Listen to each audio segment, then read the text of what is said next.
네, 안녕하세요. 오늘은 5G 이동통신에 대해서 공부하도록 하겠습니다.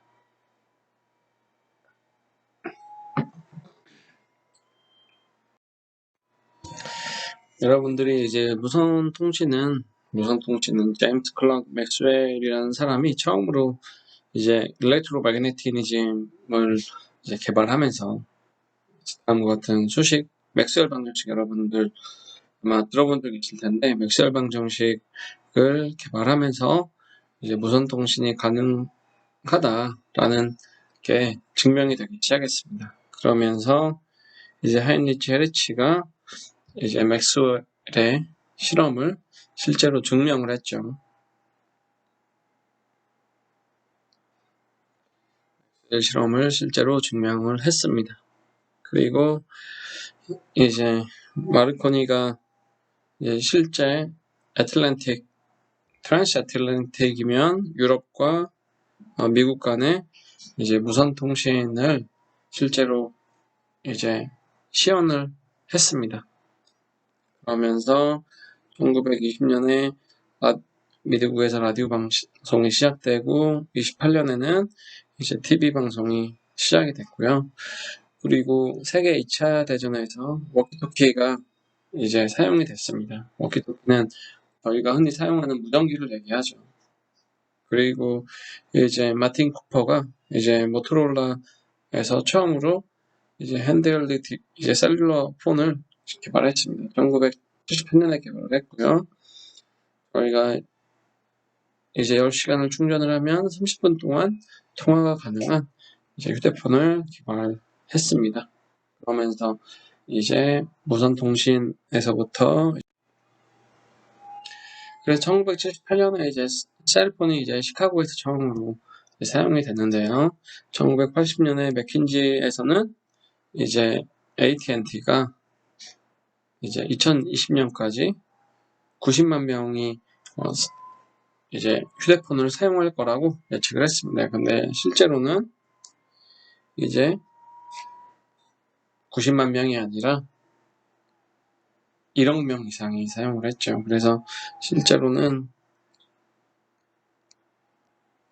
120배가 사람이 사용을 한 거죠. 그래서 엔지니어들이 이렇게 미래를 예측을 할 때는 보다 이렇게 더 빠르고 더 기술이 빨리 발전이 일어나고 더 빠르게 되죠. 그래서 dB 스케일로 계산하면 21dB 정도 차이 나는 아주 큰 오차로 예측을 했습니다.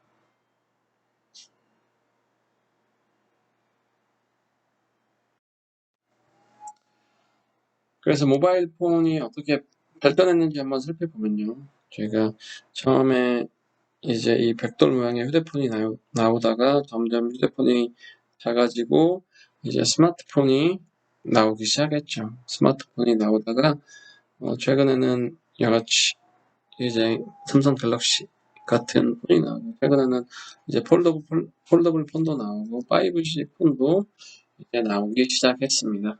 그래서 핸드폰이 이와 같이 벽돌 모양에서부터 여러분들 지금 스마트폰까지 이제 아주 짧은 기간 동안 이제 급속도로 발전했습니다. 그래서 이제 모바일 폰이 이제 발전하는 속도를 보면 10년 단위로 발전을 합니다. 그래서 1980년대에는 처음에 아날로그 커뮤니케이션을 했고요. 1990년대는 디지털 커뮤니케이션을 했습니다. 디지털 커뮤니케이션을 하면서 아주 작은 데이터를 보내죠. 그래서 이때는 주로 보내는 데이터는 텍스트 그리고 이제 보이스 정도였죠. 그래서 텍스트 메일과 보이스 메일 이런 것들을 보냈고 저희가 GSM, CDMA 이제 통신 주역을 사용을 했습니다. 그리고 3G에서는 저희가 아이폰을 나오면서 혁신이 일으켜졌죠. 그래서 모바일 브로드밴드로 데이터 속도가 2Mbps 정도 나왔습니다. 그래서 여러분 예전에 3G를 사용할 때는 휴대폰 사용할 때 속도가 좀 느리고 그래서 좀 답답했죠. 그래서 이러한 표준을 사용을 했고 이제 LTE가 사용이 되면서 좀 더 빠른 모바일 브로드밴드를 사용을 해서 이제 전송 속도가 최대 100mbps까지 이제 가능하죠. 그래서 저희가 이제 HD나 FHD 영상을 실시간으로 볼 수 있을 정도로 LTE를 사용을 하고 있습니다. 그리고 지금은 5G를 사용을 하고 있는데 5G는 이제 커넥티드 월드라고 저희가 얘기를 하죠. 그래서 10GBps까지를 목표를 하고 있습니다.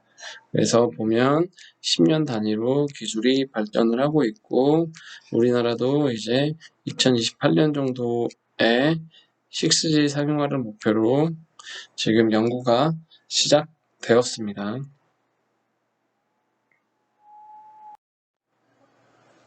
그래서 모바일 폰과 스마트폰의 트렌드를 보면 여러분들 이제 스마트폰의 판매량이 계속 증가하다가 이제 스마트폰의 판매량이 계속 증가하다가 지금은 이제 그렇게 많이 증가량이 크게 늘어나진 않고 있습니다.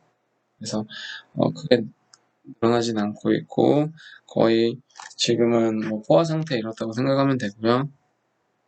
대신에 뭐 남미나 아프리카나 인도에서 스마트폰 사용량이 늘어나면 좀 유저가 늘어날 수 있겠죠. 근데 지금은 71억 대 정도 모바일 폰이 사용이 되고 있고 하루에 500만 대 정도의 휴대폰이 팔린다고 합니다. 그리고 보게 되면 이제 삼성과 애플과 같은 회사에서 이제 휴대폰을 많이 판매하고 있습니다.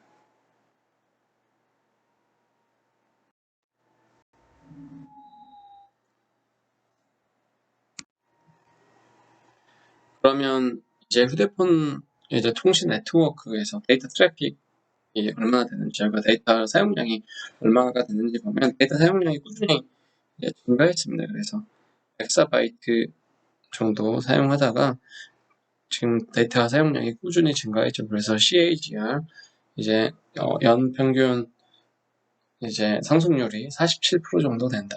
그래서 계속해서 휴대폰 사용량이 계속 증가하고 있고요.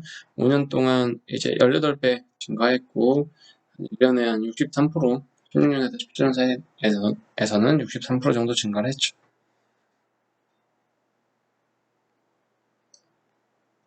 그리고 스마트폰과 타블렛에 의해서 많은 데이터가 사용이 되고 있습니다. 그리고 데이터 트래픽의 60%는 비디오 콘텐츠라고 여러분 생각을 하면 되겠습니다. 그래서 여러분들 대부분 와이파이 등을 이용을 해서 이 영상을 많이 이제 보고 있죠.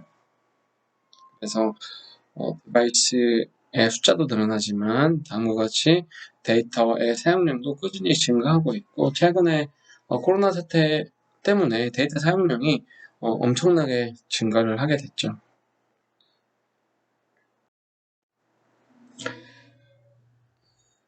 그래서 데이터 사용량이 계속 증가를 하고 있기 때문에 저희가 5G가 필요해지고 있습니다.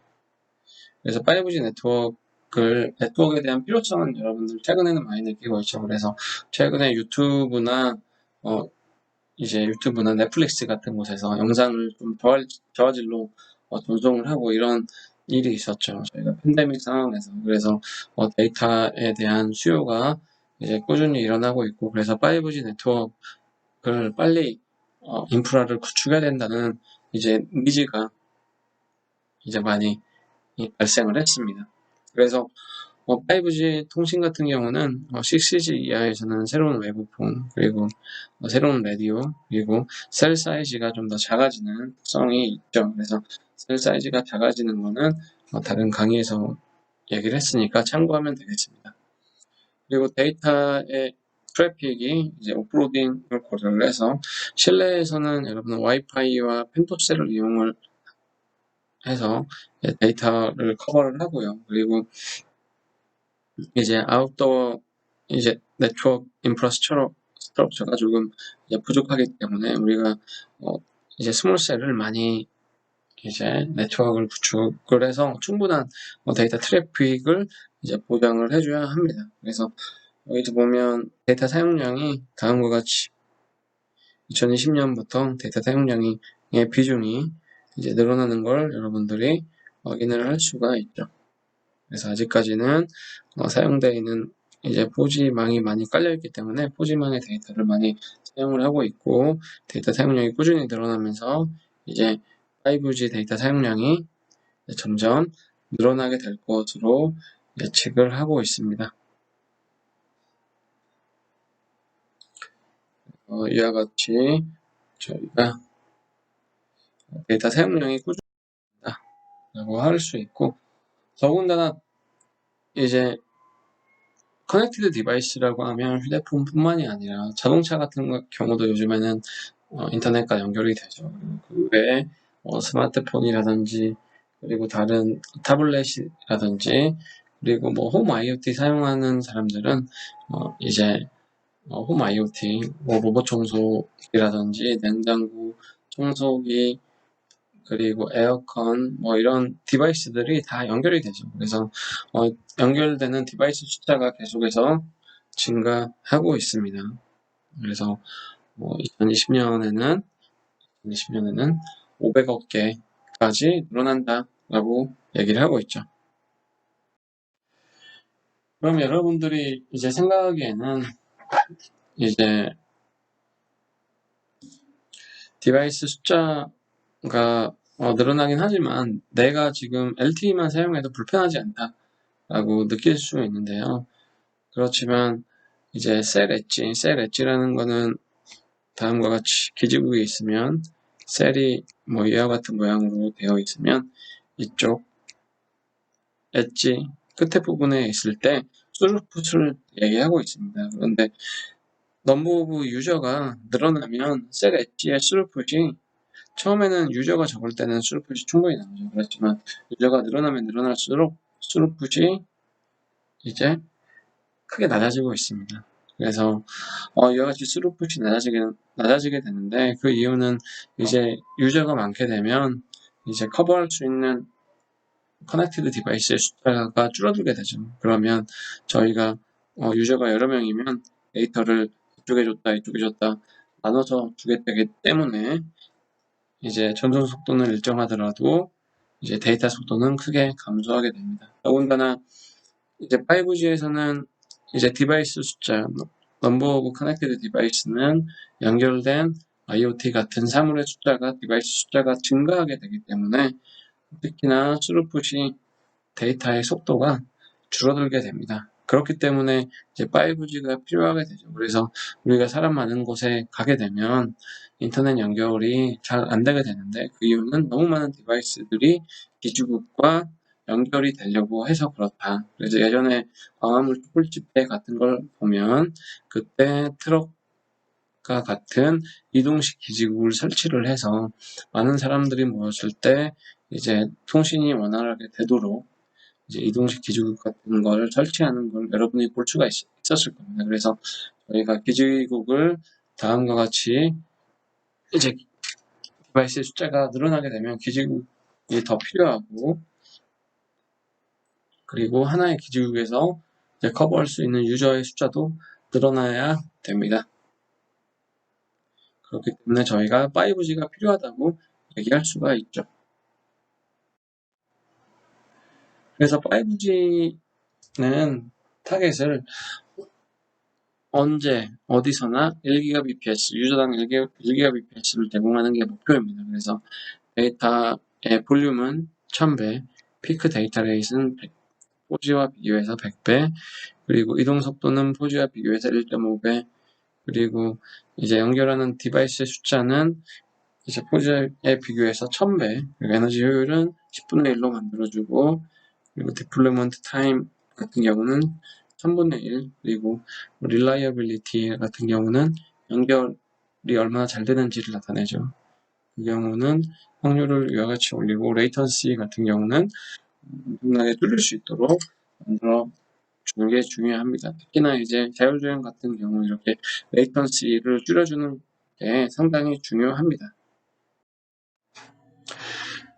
그래서 이제 메이저 5G 서비스를 보게 되면 저희가 이제 고속의 영상을 실제로 이제 스트리밍 하는 게 첫 번째 어플리케이션이고, 뭐 두 번째는 AR, VR을 실제 사용하는 거. 이럴 때 고속의 이제 데이터가 영상 전송이 필요하죠. 그리고 리모트 헬스케어를 하려면 고속의 이제 고화질의 영상을 전송을 해야지 실제 레이턴시 없이 고화질의 영상을 전송할 수 있어야지 리모트 헬스케어가 가능할 것 같고요. 그리고 네트워크에서 이제 네트워크가 연결된 이제 하이퍼 클라우드 서비스를 이제 제공할 수가 있고, 그리고 여러분 화상 회의할 때 지금 화질이 조금 이제 좀 부족하겠지만 5G가 되면 좀 더 네트워크 보완이 돼서 다음과 같은 텔레프리젠스나 홀로그램 게이밍 같은 걸 할 수가 있을 겁니다. 그리고 IoT나 커넥티드 카,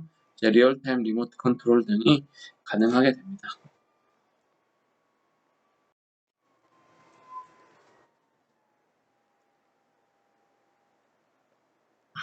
그래서 저희가 이제 5G 통신에서는 6기가 이하에서는 어그리게이션이라고 하는 거는 밴드 여러 개를 한 번에 합쳐서 통신을 하는 걸 어그리게이션이라고 하고요.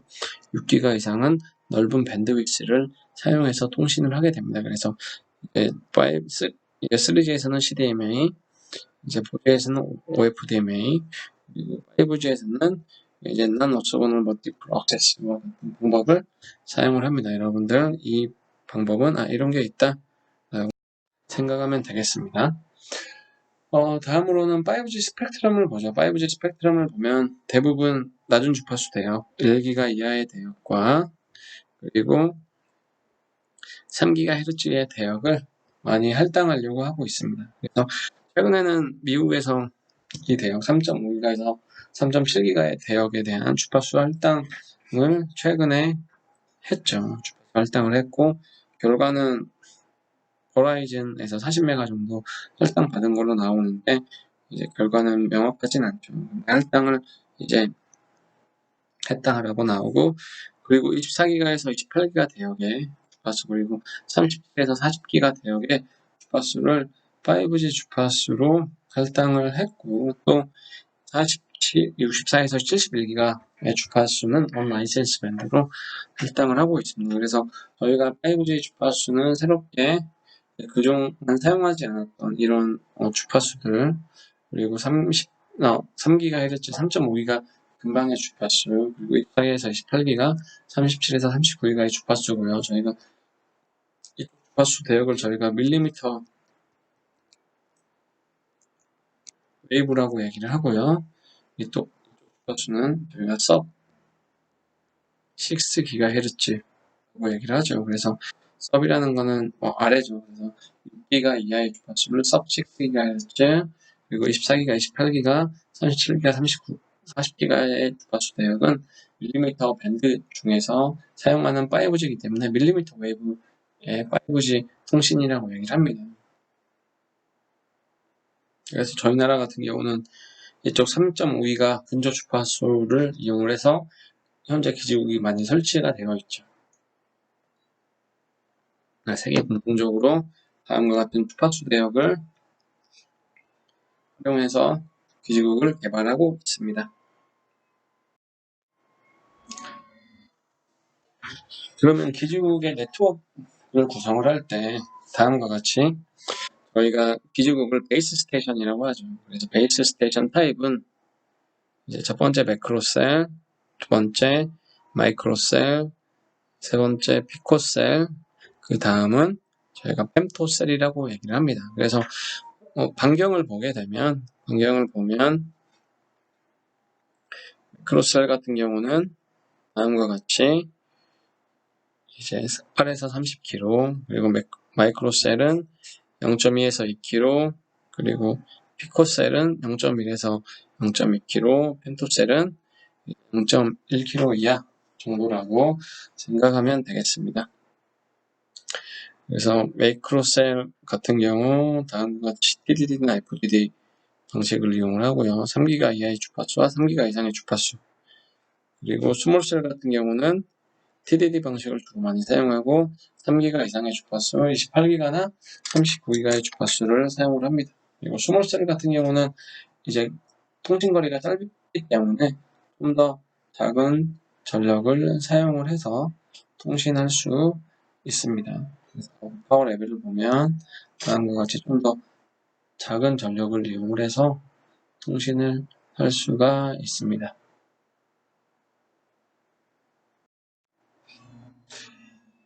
그러면 이제 어떻게 하면 연결을 할 수 있는지 보죠. 저희가 먼저는 이제 4G 이외에 5G를 구현을 할 텐데 멀티 커넥티비티를 이용을 해서 커버리지와 모빌리티를 확장을 하게 됩니다. 그래서 스몰셀에서 다음과 같이 LTE 그리고 6기가 이하의 5G, 6기가 이상의 5G와 와이파이 등을 이용을 해서 저희가 이제 접속을 할 수 있도록 하고요. 그리고 매크로셀에서는 이제 6기가 이하의 5G와 이제 4G를 이용을 해서 이제 통신을 하게 됩니다. 그래서 저희가 매크로 커버리지에서는 우반 에어리어라고 해서 좀 넓은 지역을 커버를 하고요. 우반 에어리어에서는 다음과 같이 4G와 5G를 연결을 해서 다음과 같이 휴대폰 통신, 루럴 에어리어에서도 다음과 같이 이제 기지국을 구성을 하고 다음과 같이 이제 통신을 이제 시행을 합니다. 그래서 저희가 이제 릴리즈 10이나 릴리즈 13, 릴리즈 15 등을 보게 되면 저희가 이제 안테나 개수 등이 달라지게 되죠. 그래서 다음과 같이 안테나 개수가 점점 늘어나게 되죠. 안테나 개수 4개, 8개의 경우에는 64개까지 늘어나게 됩니다. 그래서 매시브 마이모를 사용하는 경우에는 안테나가 64개까지 증가하는 걸 확인할 수 있습니다. 그래서 기지국에서 안테나가 이와 같이 증가한다는 얘기는 저희가 트랜스미터와 리시버 개수도 그만큼 증가한다 라고 여러분이 생각하면 되겠습니다. 그러면 5G 통신을 하면 다음과 같이 이제 넓은 대역폭을 사용을 하고요. 그리고 매시브 마이모를 사용을 합니다. 그래서 기존에는 추후에도 설명하겠지만 기존에는 안테나가 TX, RX가 4개나 8개였다면 지금은 매시브 마이모는 안테나의 개수와 TX, RX 개수가 64개로 이제 늘어나게 됩니다. 64개까지 늘어나게 되고요. 그래서 이제 매시브 마이모를 이용해서 매크로셀에서 이제 데이터를 전송하고 그리고 울트라 덴스 스몰 셀을 이렇게 깔죠. 그래서 매크로셀에서 이와 같이 기지국을 크게 깔고 작은 셀을 이와 같이 깔게 됩니다. 그래서 매크로셀에서 모든 지역을 커버를 하는데 유저가 많은 지역은 다음과 같이 작은 스몰 셀을 설치를 해서 통신을 하게 되죠. 이와 같이 이제 통신 구역을 이용을 해서 저희가 이제 통신을 하게 됩니다. 그래서 어드밴스드 마이모 같은 경우는 여러분들이 여기서 보는 것처럼 이 여러 개의 모듈이 있고요. 여기에서 예를 들어서 16T, 16R이라고 하면 액티브 안테나 시스템인데 다음과 같이 안테나를 여러 개를 설치를 하고 그 안테나에서 각각 한 번에 여러 곳으로 데이터를 송신할 수 있도록 만들어줍니다. 이런 통신 방법이 매시브 마이모 통신 방법이다 라고 여러분이 이해하면 되겠습니다. 그러면 기존 기지국에 비해서 이제 5G에서는 어떻게 기지국이 발전했는지를 살펴보죠.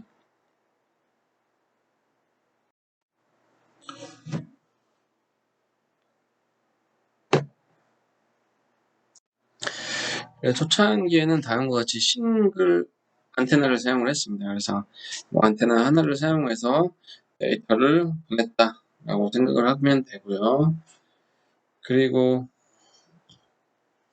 이제 그 다음에는 저희가 크로스폴이라고 하면 한쪽으로는 이제 버티컬, 한쪽으로는 호리젠탈, 한쪽으로는 버티컬의 방향으로 파가 형성이 되는데요. 저희가 파를 송신하고 수신할 때 호리젠탈 방향으로 송신을 하는데 안테나에서 버티컬 방향으로 수신을 하게 되면 신호가 전달이 되지 않습니다. 신호가 전달이 되지 않고요. 그렇기 때문에 이제 버티컬이나 호리젠탈 방향, 이쪽이 호리젠탈이고 수평 방향이고 이쪽이 수직 방향이죠.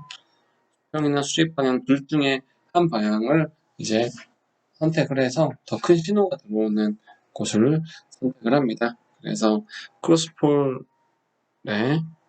2 곱하기 2 마이모 통신이 가능하도록 다음과 같이 TX 안테나 2개, RX 안테나 2개 이와 같이 구현을 했습니다. 그리고 이제 좀 더 안테나의 개수를 늘려서 4x4 마이모는 다음과 같이 여기 TX 4개, RX 4개를 이제 구현을 하게 됩니다. 이와 같이 구현을 하게 되고요. 그리고 이제 매시브 마이모 같은 경우는 안테나 개수가 훨씬 더 늘어나게 되죠. 그래서 매시브 마이모라고 하면 여러분들 보통 안테나를 이쪽에서 64T, 64R 개가 있고요. 그래서 이렇게 모양을 구성하는 거는 이쪽 방향으로 120도 커버하고 이쪽 방향으로 120도 커버하고 이쪽 방향으로 120도를 커버를 하면 저희가 이제 360도를 다 커버할 수 있죠. 그래서 한쪽 방향으로만 안테나가 있으면 전 방향을 커버를 할 수가 없습니다. 그래서 적어도 이와 같이 세 방향으로 64T, 64R 네 이제 안테나 시스템이 있습니다. 그래서 기존 시스템은 다음과 같이 64T, 64R이라고 하면 T는 트랜스미터 그리고 R은 리시버입니다. 그래서 송신기가 64개, 수신기가 64개가 있다는 의미입니다. 네, 그래서 다음으로 그러면 액티브 안테나 시스템 어떻게 구성되는지 한번 살펴보도록 하죠. 그래서 풀 디멘전 마이모인데요. 여기서 보면 다음과 같이 안테나가 이제 구성이 되어 있습니다. 그래서 피딩 라인이 이와 같이 2개가 있죠. 그 얘기는 이와 같이 이런 모양으로 구성이 되어 있는데 그 얘기는 호리젠탈과 버티컬을 모두 커버 가능하다. 그래서 다음과 같이 호리젠탈, 버티컬을 모두 커버 가능한 안테나다 라고 여러분이 생각하면 됩니다. 그래서 그런 안테나를 듀얼 폴라라이즈드라고 하고요. 폴라라이즈는 극성이 양극성이다 라는 얘기고요. 패치 안테나는 이렇게 네모나거나 동그란 안테나를 저희가 패치 안테나라고 합니다. 그래서 2개의 TX와 2개의 RX를 다음과 같이 연결을 해서 이제 안테나를 구성을 하고 밑에는 이제 트랜스미터와 리시버를 구성을 하게 됩니다. 여기에서 보면 3.5GHz 주파수를 밴드위스는 20메가고요. 그리고 한 번에 이제 12명의 유저가 사용할 수 있고 RF 체인은 32개 그리고 토탈 트랜스밋 파워는 33dBm 베이스 스테이션 디멘전은 사이즈는 다음과 같고요. 그리고 어레이 게인은 15dBi가 되고 빔 스캐닝 레인지는 플러스 마이너스 60도 플러스 마이너스 10도가 되죠. 그래서 이제 플러스 마이너스 에즈뮤스는 이쪽 방향이고 엘리베이션은 위아래 방향입니다. 그래서 플러스 마이너스 60도이기 때문에 한 3개 정도를 놓으면 120도를 커버를 할 수가 있습니다. 그래서 이와 같은 모양으로 이제 구현을 할 수가 있습니다. 저희가 이제 마이모라고 하는 거는 이제 통신을 할 때 안테나 하나 TX 안테나 하나, RX 안테나 하나 있으면 싱글 인풋, 싱글 아웃풋이라고 해서 시시라고 하고요.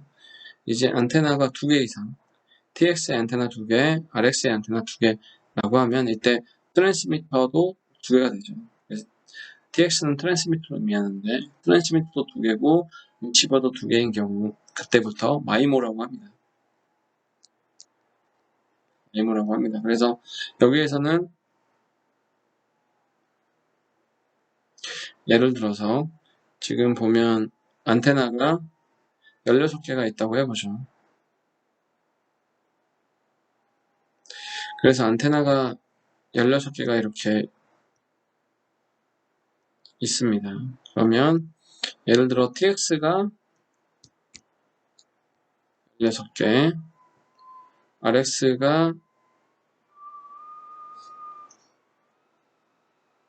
16개 있다고 해보죠. 그러면 16개 중에서 이제 예를 들어 4개씩 묶어서 한 유저한테 보낼 수 있죠. 그런데 이 4개의 안테나를 이용을 하면 이제 저희가 빔을 스캐닝을 할 수 있습니다. 빔 스캐닝을 한다는 얘기는 여기에서 이제 빔의 각도를 여러 각도로 나눌 수 있다는 얘기고요.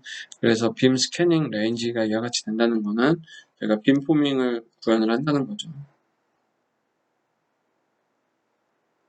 그래서 안테나가 이와 같이 있으면 빔 포밍을 해서 저희가 원하는 방향으로 빔을 보낼 수가 있습니다. 그래서 여러 개의 안테나에서 이제 4개씩 원하는 방향으로 빔을 보낼 수 있죠. 그러면 예를 들어 4개가 다시 그려서 여기 안테나를 4개씩 이렇게 있다고 해보죠.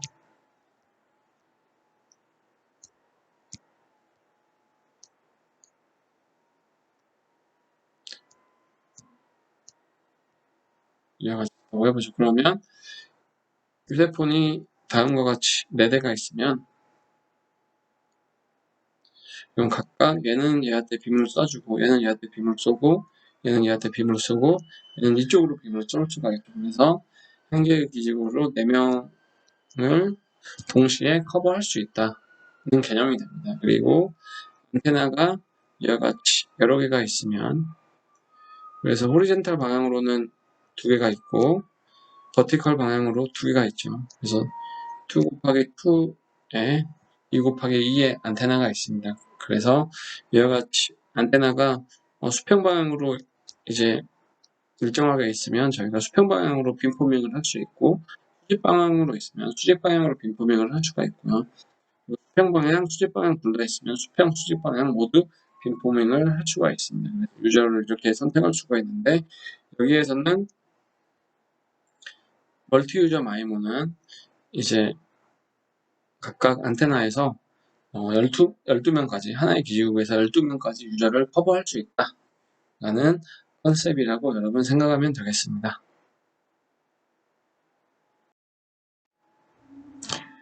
네, 그럼 다음으로 액티브 안테나 시스템을 좀 더 살펴보도록 하죠. 액티브 안테나 시스템은 다음과 같이 안테나가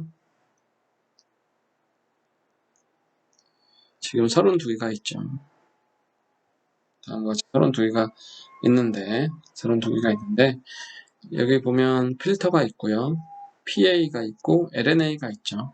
그리고 디모듈레이터, 모듈레이터, AD 컨버터, DA 컨버터, 옵티컬 트랜시버가 있습니다. 그래서 액티브 안테나 시스템이라고 하는 거는 이 전체를 이제 의미를 하죠. 전체를 의미를 합니다. 그래서 이 전체를 의미를 하고 이 데이터들은 광 케이블로 이렇게 연결이 돼서 디지털 베이스 밴드와 연결이 됩니다. 그래서 얘를 DU라고 하고 저희가 얘를 RU라고 하죠. 그래서 라디오 유닛이고 얘는 디지털 유닛인데 그 사이는 광 케이블로 연결을 합니다. 그러면 여기에 광 트랜시버가 여기에 들어가 있겠죠. 광 트랜시버가 들어가 있고요. 그리고 여기에 광 케이블이 사용이 됩니다. 광 케이블이 사용이 되고요. 그리고 여기서 보면 필터가 사용이 되죠. 그래서 한 개의 키 1T 1 아래 다음과 같이 한 개의 필터, 한 개의 PA 모듈이 사용이 됩니다. 그래서 한 개의 PA 모듈인데, PA 모듈은 보통 저희가 구성을 할 때 FEM을 만들어서 구성을 합니다. FEM에는 PA와 LNA 필터가 이제 구성이 되어 있죠. 구성이 되어 있는데, 경우에 따라서는 이제 PA만 구성이 되어 있을 수 있죠. 물론 PA와 LNA만 구성이 되어 있을 수 있고, PA만 구성이 되어 있을 수 있습니다. 그래서 휴대폰 같은 경우는 FEM에 다음과 같이 필터, PA, LNA, 스위치 등이 모두 포함이 돼서 FEM이 구성이 되어 있고요. 그리고 기지국 같은 경우는 보통 PA의 출력파가 크기 때문에 PA는 독단적으로, 그리고 이제 필터도 독단적으로 구성이 되어 있습니다. 그래서 다음과 같이 매시브 마이모에서 안테나의 개수를 다음과 같이 TX 32개, RX 32개로 해서 하나에 64개를 사용을 하고, 그리고 섹터에 3개의 섹터에 사용이 되기 때문에 전체 192개가 이제 사용이 될 수 있겠죠. 그래서 한 사이트에 192개의 안테나, 한 섹터에는 64개의 안테나가 사용이 될 수가 있고요. 그러면 지금 같은 경우에는 이제 TX와 RX의 안테나 개수가 좀 더 이제 작은 경우라고 저희가 얘기할 수가 있겠습니다.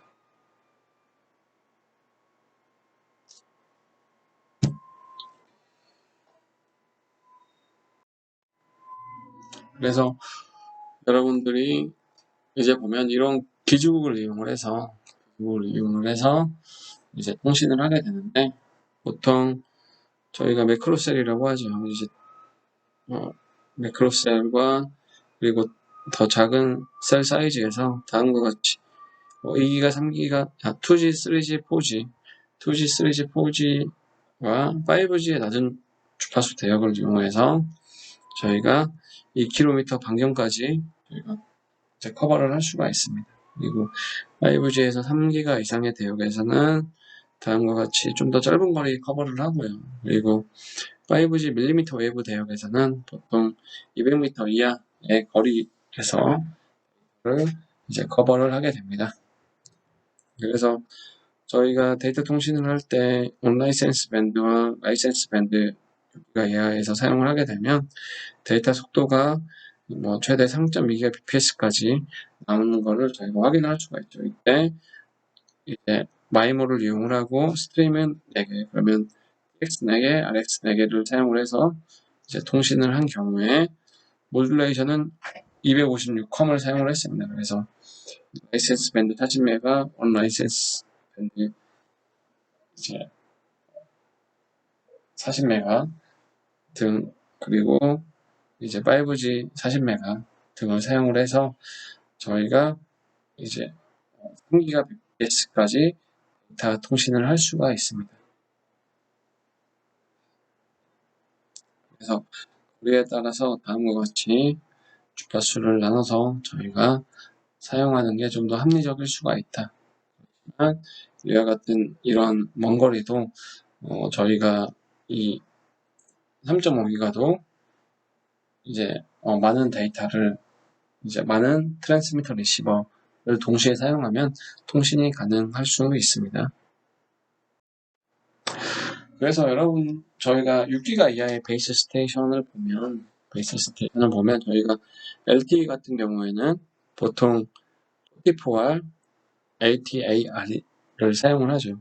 이 얘기는 TX 4개, RX 4개를 사용하죠. TX 4개, RX 4개를 사용하는데 혹은 8개, RX 8개 정도를 사용을 합니다. 그래서 셀 사이즈가 이 정도 된다고 볼 수 있죠.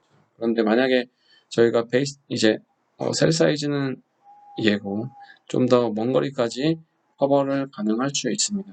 좀 더 먼 거리까지 커버 가능할 수 있고 64T, 64R, 5G에서는 이제 트랜스미터와 리시버의 개수가 더 증가하게 됩니다. 증가하게 되죠. 그리고 면적 같은 경우는 이와 같이 큰 면적을 커버를 하는데 이제 5G 같은 경우는 커버하는 면적이 좀 더 작아지게 됩니다. 그래서 이제 동일 면적 대비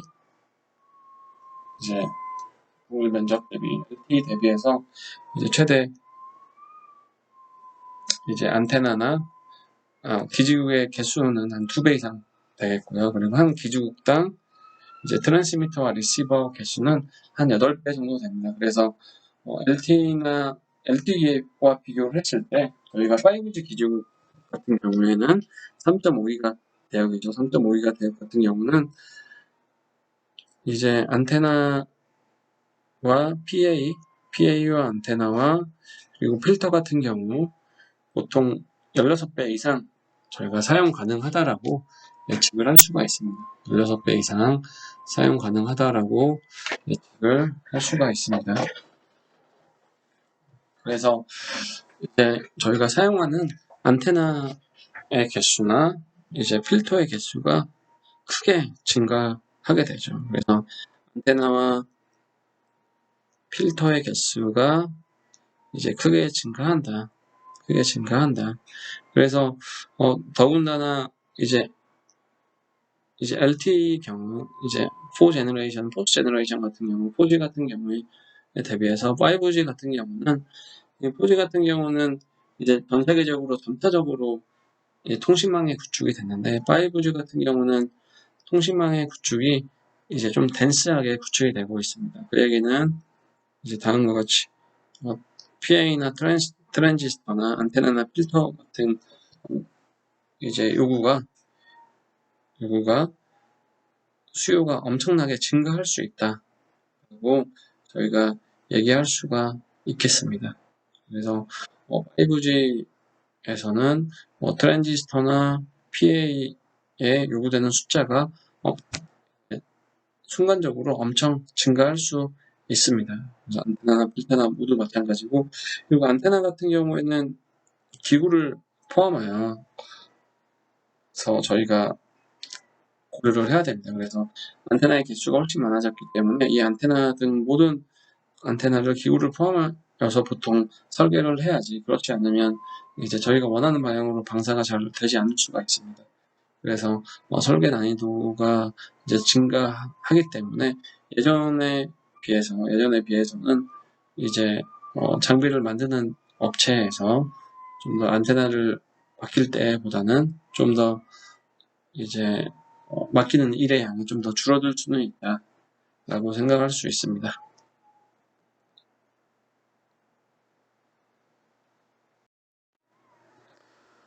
네, 다음으로는 이제 PA의 경우 저희가 기존에는 보통 2.5기가 이하에서는 LDMOS를 많이 사용을 했습니다. 그래서 LDMOS를 많이 사용을 했는데 2.5기가 이상에서는 겐 트랜지스터를 많이 사용을 하고 있습니다. 그래서 이제 저희가 기지국에서는 휴대폰에 비해서 훨씬 더 높은 전압을 사용하고 또 출력 파워가 훨씬 더 커야 합니다. 커야 하는데 지금 보면 LDMOS 같은 경우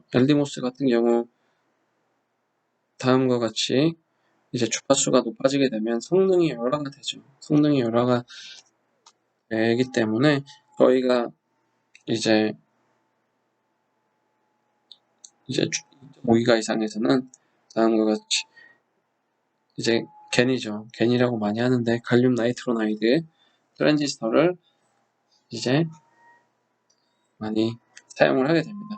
그래서 겐 트랜지스터를 사용을 하게 되면 장점 같은 경우는 이제 서멀 컨덕티비티의 특성이 그리고 프리퀀시 밴드위스의 특성이 우수할 수 있다라고 얘기할 수 있습니다. 그래서 겐 트랜지스터가 성능은 더 좋지만 지금까지는 가격적인 측면에서는 좀 더 좋지 않습니다. 그래서 두 개의 트랜지스터를 좀 더 보면 LDMOS는 2기가 이상에서 효율이 조금 열화가 되죠. 그래서 이제 효율이 감소한다는 얘기는 여기에서 보면 이제 파란색이 LDMOS라고 생각하면 됩니다. 그래서 LDMOS의 효율이 감소한다.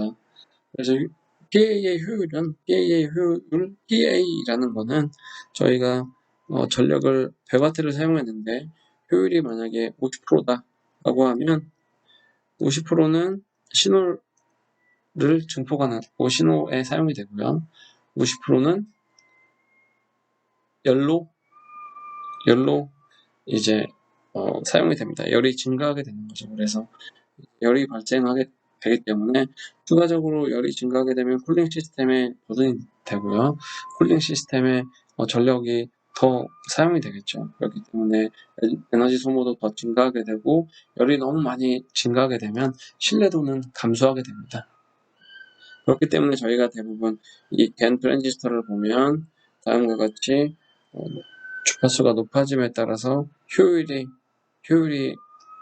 겐 트랜지스터가 좀 더 이제 나은 특성을 보여주게 되죠. 그래서 겐 트랜지스터를 사용하게 되면 전력이 높을 때 다음과 같이 효율이 좋은 특성을 보이게 됩니다. 그래서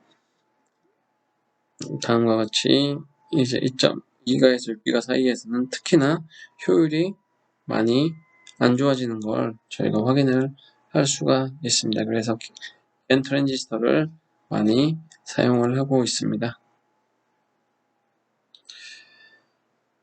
네, 그래서 이제 겐 트랜지스터는 이제 효율이 좀 더 적고 서멀 컨덕티비티나 이제 사이즈 자체도 좀 더 작아진다.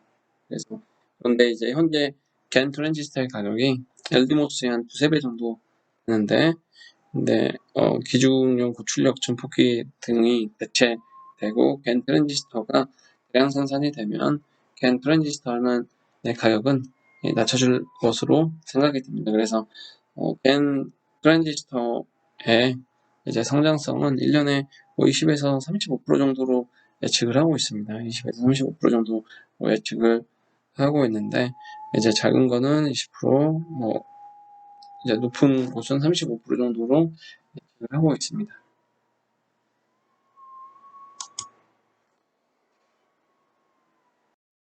다음으로는 이제 전력 소모를 보게 되면요. 저희가 매시브 마이모에서 전력 소모를 보게 되면 이제 전력 증폭기가 이제 가장 큰 전력 소모가 됩니다. 그 다음에 쿨링 시스템과 베이스밴드, 이제 파워 서플라이에서의 전력 소모가 되죠. 그래서 이제 파워 앰플리파이어 쪽에서 전력 소모가 상당히 많습니다. 그래서 PA의 효율이 그만큼 중요하다라는 거를 저희가 얘기하는 거고요.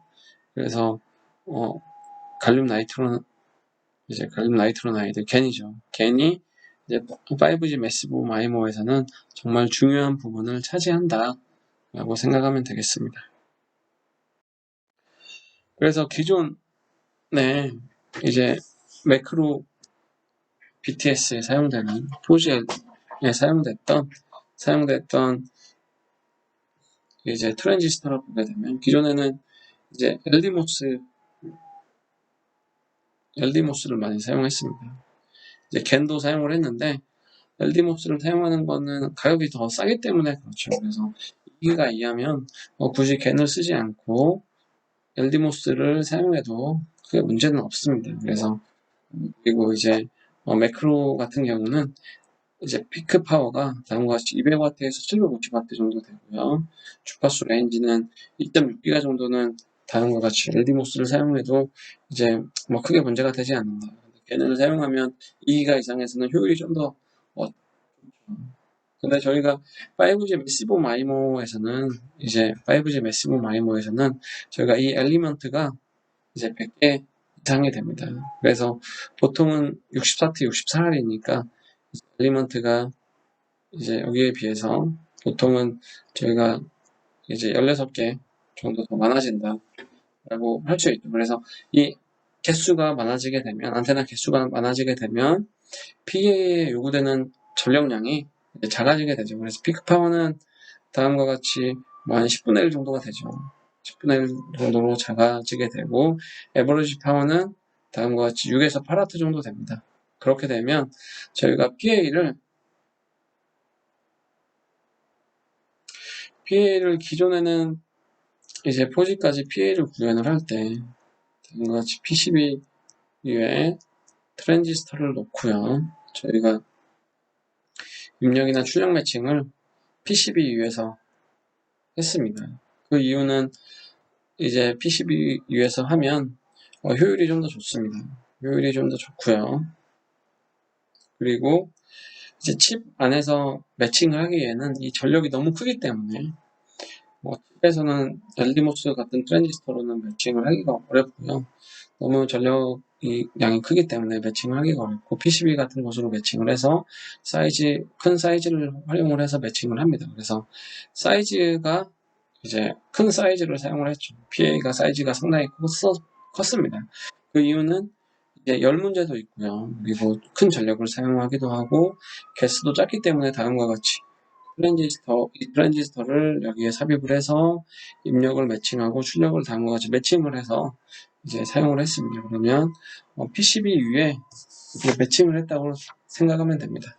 그래서 저희가 이제 PCB가 이렇게 있으면 트랜지스터를 이렇게 올려놓고 매칭 회로를 이와 같이 구현을 해서 저희가 사용을 했다라는 거고요.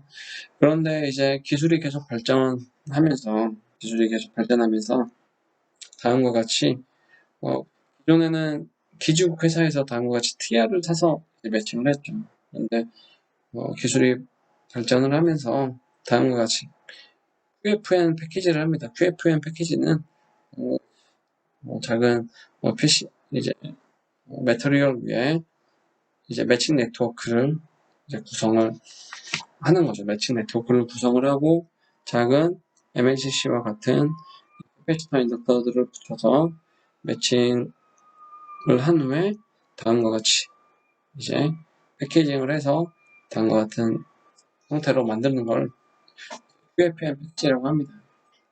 그래서 지금과 같이 출력 파워 레벨이 6W, 8W 정도 되기 때문에 저희가 이런 경우에는 자체 칩에 원래는 칩에는 트랜지스터만 있었는데 칩 안에 매칭 네트워크를 구성을 할 수가 있습니다. 이렇게 되면 장점이 저희가 사이즈가 커지지 않고요. 이 사이즈가 우선 컴팩트해집니다. 이제 사이즈가 훨씬 작아집니다. 그래서 이와 같이 수많은 트랜지스터를 구현을 하려고 하면 이제 이와 같이 TRS 이제 앰프의 사이즈를 작게 만들어줘야 됩니다. 그래서 TR의 사이즈를 많으면 적으면 한계에서 TR의 개수를 이제 PA의 개수를 좀 더 늘려서 이제 패키지 안에 넣을 수 있겠죠. 그래서 이와 같이 PA를 이제 구현을 하게 됩니다. 그래서 RFHIC 같은 회사에서 이런 트랜지스터를 만들죠. 그래서 겐 트랜지스터를 만들고요. 그리고 이 RFHIC에서 다음과 같이 이와 같은 이제 MMIC를 구현을 해서 PA로 만들고 다음과 같이 패키지 형태로 구현을 하게 됩니다.